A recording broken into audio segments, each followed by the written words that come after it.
next exciting panel, which is what Aadhaar has done for the digital transformation in India and how it is powering up the digital economy, as we say, right? It has gone beyond from the point where it was just a proof of document for presenting identity, and today it stands to do much more than where it started. For this, we have a very exciting panel, and allow me to introduce them one by one. Our first panelist is a technology leader with a passion for digital public goods. He's a partner at Bharat Innovation Fund, a fellow at iSpirit, and the chair of Technology Committee at MOSIM. He has been instrumental in the development of many large-scale, high-impact systems, including the Google Mapmaker, UPI, and of course Aadhaar. None other than Mr. Sanjay Jain. Sir, can you please have you on stage? Our next panelist is a 2006 batch IAS officer from Tripura, Kedar. She's presently working as a Deputy Director General in Technology at UIDAI right here in Bangalore. Ms. Tanusree Barma, can you have you on stage, please?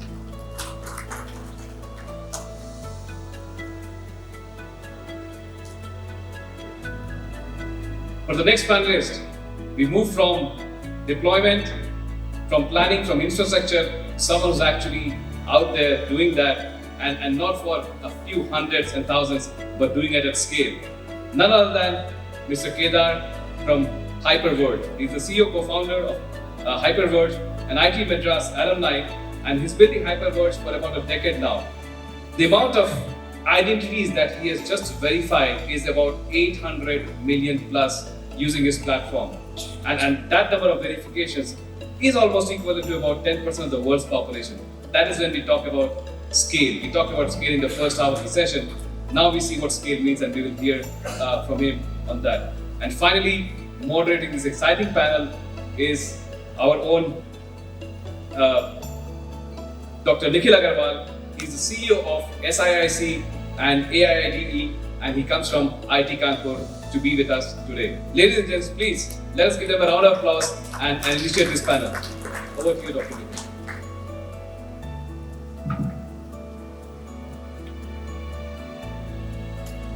Very good afternoon, everyone. And I'll do some small survey with you, though less number of participants now. But how many of you have used Paytm or Bharat Pay or Phone Pay since yesterday? Practically everyone. How many of you have seen your own Aadhaar in the last 1 week, or you saw something? It's a fairly educated crowd, you can say. So, and how many of have a DigiLocker or used Practically everyone. Surprising, I don't have it. And how many have used eSign? Oh my God. I think we're the wrong group. Everybody knows about this. So wonderful, that's excellent. The terms which I have just mentioned has dramatically changed the landscape and the image of India worldwide. We call them eSign, we call them Aadhaar, we call them Aabha ID, we call them eKYC or anything else. Publicly or commonly they are known as digital public infrastructure. 8 or 9 years back, when this whole discussion started about creating a massive public digital infrastructure, and I was exposed to this India stack, which Sanjay will tell you more about, it was looking like a fairy tale. When we were growing up, we grew up in the movie of Back to the Future, when there is a gentleman who comes from future and comes back and they'll tell you all these things. It was looking like that. Is it possible? It is worthy of doing it? Sab to theek chal raha hai. Kya karna hai? And then suddenly a lot of things started happening one by one. And we realized that why these public infrastructure and the technologies that we are building, why they are so important. The first incident, a critical incident happened, I'm sure you will all remember, was demonetization. The one of the first reaction we had, कि कितने 2000 के note रखे हैं, कितने 1000 के note रखे हैं, कितने 500 के नोट रखे हैं, कहाँ जाएंगे? And the second one, after 10 or 15 days, how do we pay? commonly now it has been well documented as a Paytm movement, and Paytm took off. Many of us have started working using the UPI based digital payments at that time. The another thing happened in 2020, COVID happened. Many of us started using the another sort of ATM or using the digital identity lockers and all to send out our documents, to verify.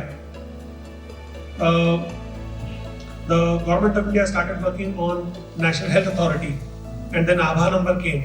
That how do you pull your records from different places? This some phenomenal work has happened.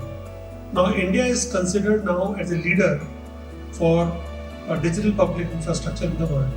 The sheer numbers that we hear and what we will hear from some of the panelists today is mind-boggling. I can guarantee you, other than Indians or probably Chinese, nobody can understand these numbers because these numbers does not exist. Before I go to the panel, I'll tell you a very interesting anecdote. Many years back when I was studying from a master's, almost 2 decades back, my classmate was from Estonia. And at that time I was in Mumbai and I was coming to Mumbai. He asked me this question and somehow he knew about India. He said, "Arey, Munna bhai, MBBS and all." He knew about he was watching Indian movies. He said, "You're coming from Mumbai, how many people actually live in Mumbai?" I said, 30, 35, 40 million. Now, do you find my answer strange? 30, 35, 40 million? No, it's not. Because everybody will probably say the same thing. He said, no. Is 30 million, 35 million or 40 million? What's the exact number? I said, I don't know. 5 million here and there does not matter. So he said, does matter to us because we are from Estonia. We have only 7,000-8,000 people at that time. So those numbers does matter to outside world. So welcome everyone and welcome to our panelists. We have an IS officer, we have a technocrat, and we have a startup which is making the world move.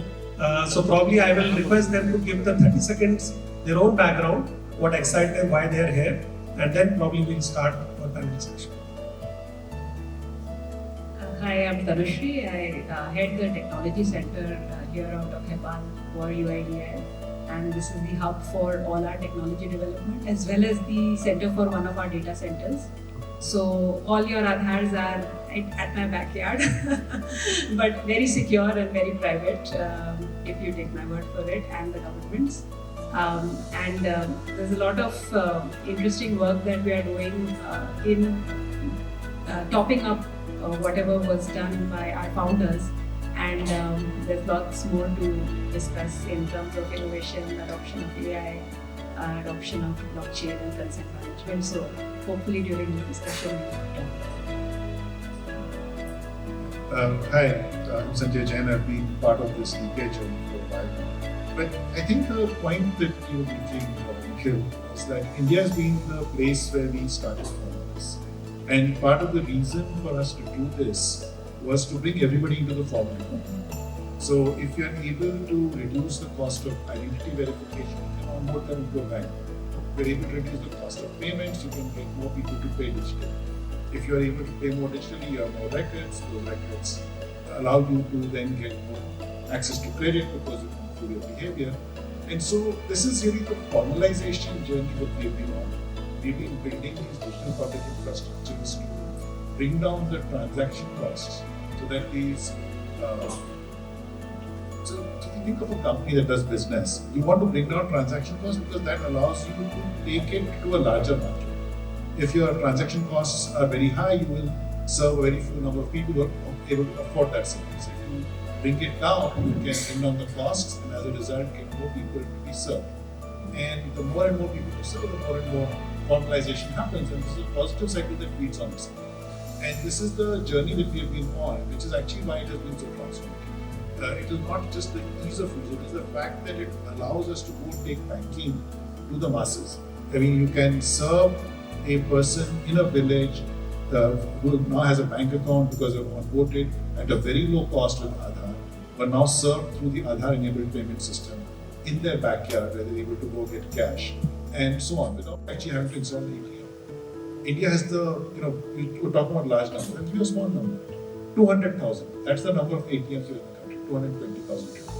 Okay. And for a country with 6 lakh villages, just think about it. And all those ATMs are actually in cities. They're not even in the villages. And so the distance to an ATM if you are in a village is probably 30 to 40 kilometers. Compared to that, with APS, we're able to place an agent in their village so that we can access banking services without a bank branch. And so that is how we are transforming it, because that's the only way we can, with our size, with our population, with our cost structures.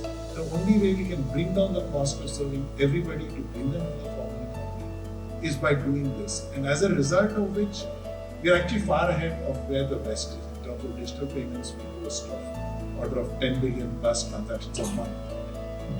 In terms of number of transactions, we are already, I think, the number of digital transactions in India is almost equal to the number of transactions done by MasterCard globally. They are the leaders in transactions, right? So we are now, I always used to think of India as a continent, but now we are actually becoming larger than the rest of the world. And that is something which is why we are being recognized as a leader in this space. And now we have taken this decision to take whatever we have learned in here to the rest of the world. And I think that's the right decision, because much of what we have done can benefit the world as well. And that's something. Thank you. Hi, my name is Kedar. I'm the co-founder of HyperVerge.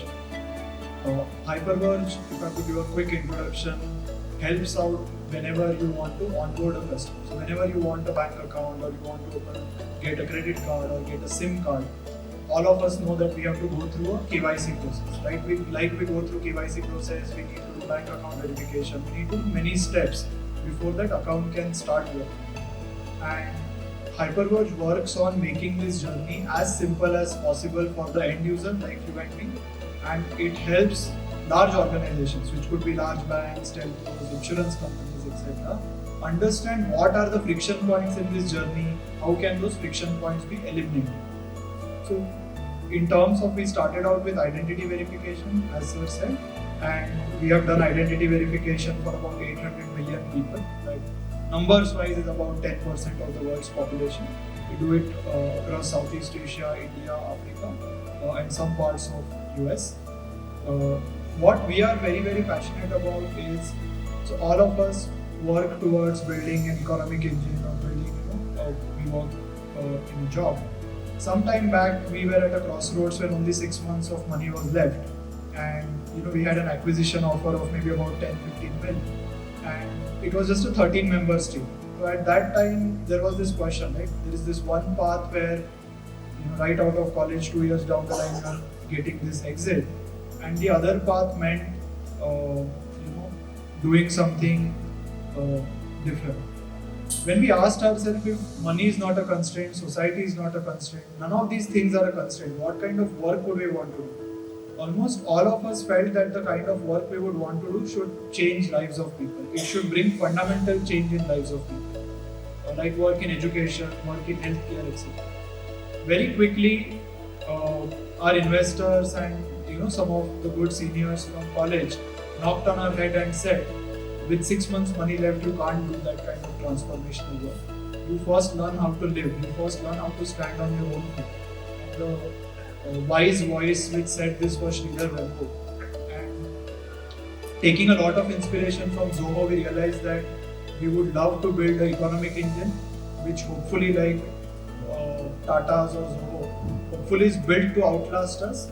And if we can build a very strong, or a set of very strong economic engines, then we can build a lot of contribution engines that can be powered by these economic engines. And these contribution engines can make a fundamental difference in people's lives. So this jugalbandi of an economic engine and contribution engine working together is what we call as a conscious business. So we feel it's our life mission to build a business like that, and that's what we are very passionate about. Excellent. I think the first question I would like to ask the panelists, which is troubling a lot of us, is about the privacy. And there are certain incidents which has happened, whether in the cyber fraud or Aadhaar leakage or identity leakage which has happened. So what kind of technologies you are building how you wish to safeguard the identity and ensure the privacy of the people that you are holding their identity or electrons. So, from the very beginning, initially there were discussions: should we cover caste, should we cover religion, etc., which many of the certificates of government do capture. But the founders were very, very clear in the head that Aadhaar was not a proof of birth, it was not a proof of your address, it was only a proof of the uniqueness of the person. And the entire architecture of which digital ID was minimalism.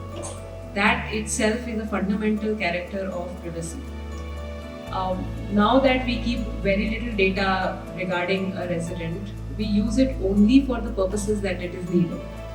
We are only talking about DPDP right now, but 10 years back or 11 years back when we found it, we had the critical elements of digital privacy incorporated in the architecture of Aadhaar itself.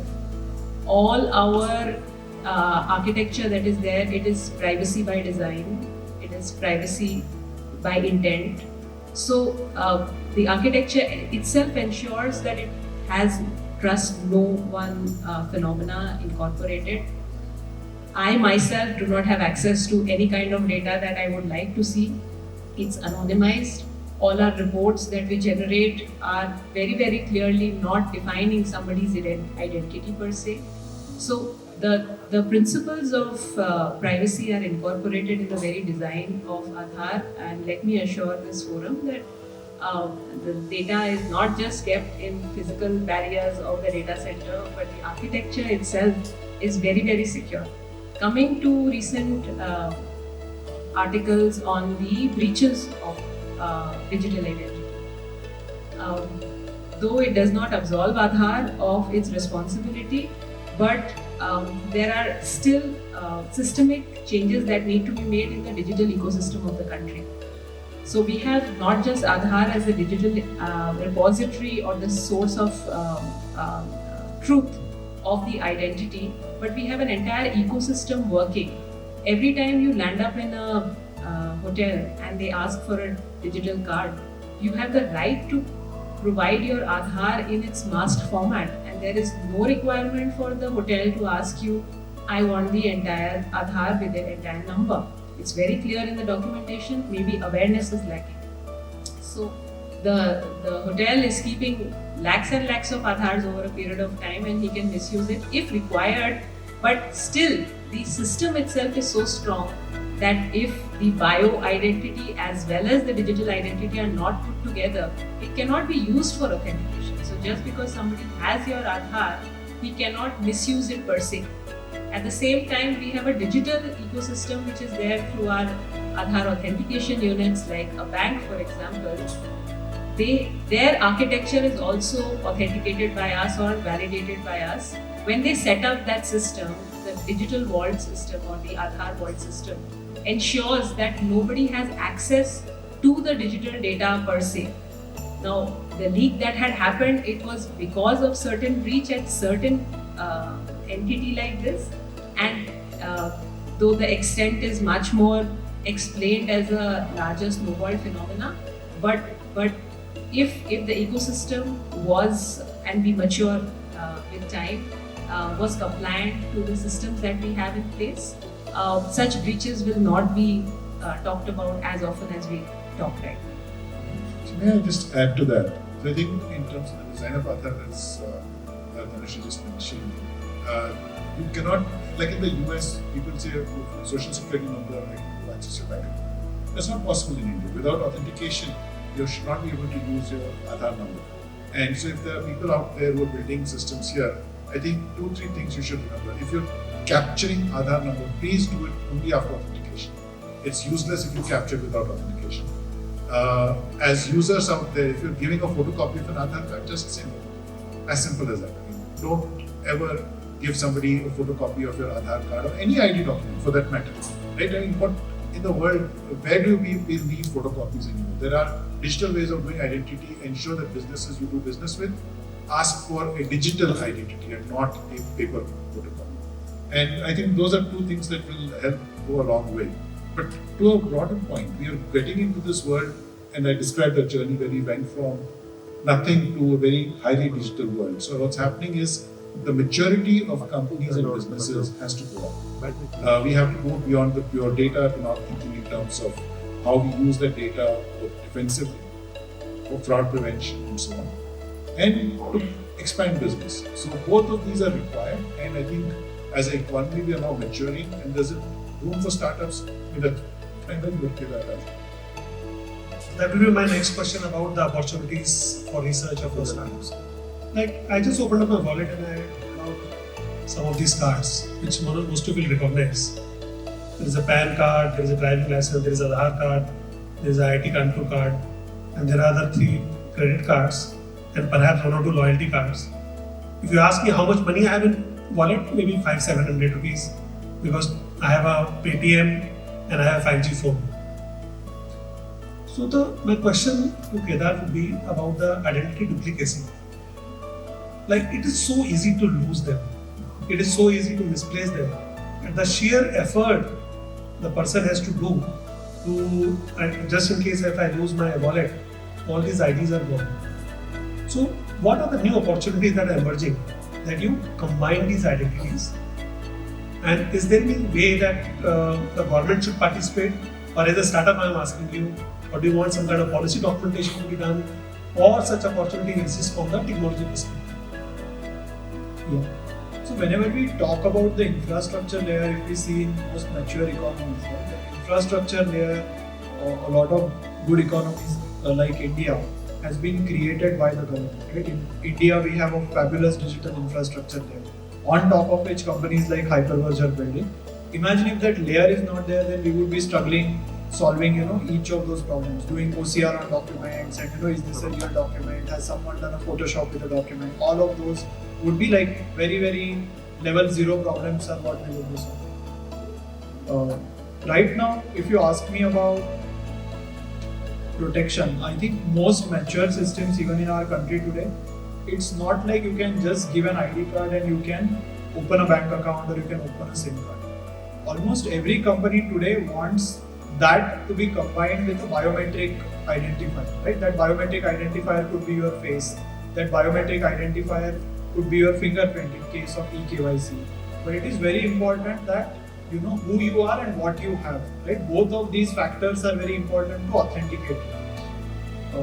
If we see, for example, when we even use a Paytm or all of that, our device is sending a SMS, and with that SMS, then the device is a unique device that is identified, right? That is what you have, and in spite of that, we are putting those pins and all, right? So what there are always multiple layers that are being used to authenticate people, and I think at least in terms of digital identity in India, if you see anywhere, the days where we give an attested Aadhaar or an attested PAN and the agent takes it and then the account opening happens, etc. I feel those days are numbered. We are moving towards a system where all of these things happen digitally. And when I say they happen digitally, there are always 2 factors that are required for you to get through. So I'll ask this question to Tanusree, follow-up question. In the enthusiasm of building the digital economy, are we not having too many IDs? Like, for example, as a businessman, you'll have a DIN number, you have a Aadhaar number, you have a DPID registration number for startups, you will have 4 or 5 cards which I have shown you.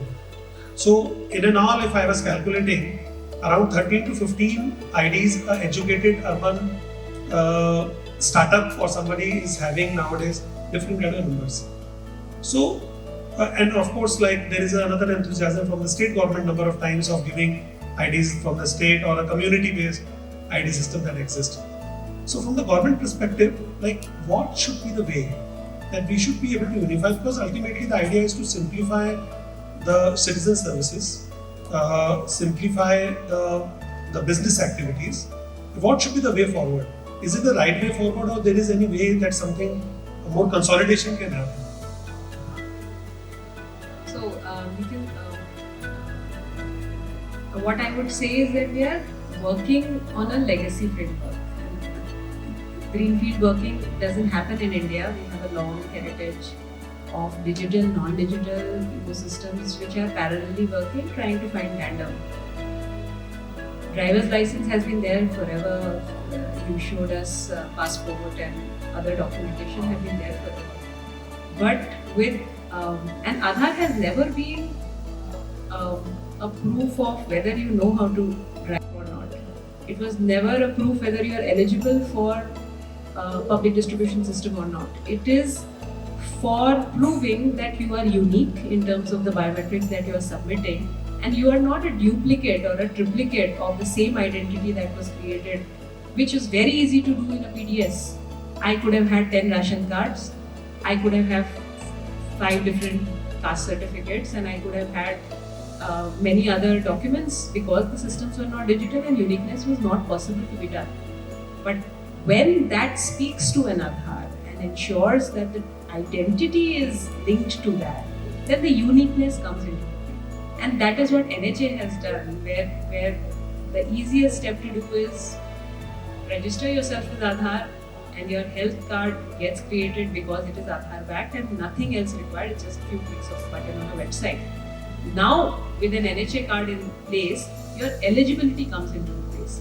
For the eligibility, you'll have to use other 3 different certificates that you have to give, or your income certificate has to be linked. So there has to be an interplay amongst various certifiers for different eligibility criteria. Like Kutumba scheme of Karnataka is trying to solve for that the identity uniqueness done for through Aadhaar, and thereafter their income certificates and land ownership and all those things speak to each other to ensure. Now when we come to speaking to each other, yes, Aadhaar plays a very important role in enabling that digital ecosystem because it is horizontal to everywhere and ubiquitous enough. So we are speaking to various departments like passport, we are speaking to the ration card system, the countrywide, and we are ensuring that there is interoperability and transmission which happens so that when you want to get a new PDS card, can I ensure that at least your identity, face, etc. can be picked up from Aadhaar rather than giving any other document digitally. So your onboarding becomes so simple, and thereafter it just takes a Tehsildar to go and check whether your income is whatever it is, the way they do it even now.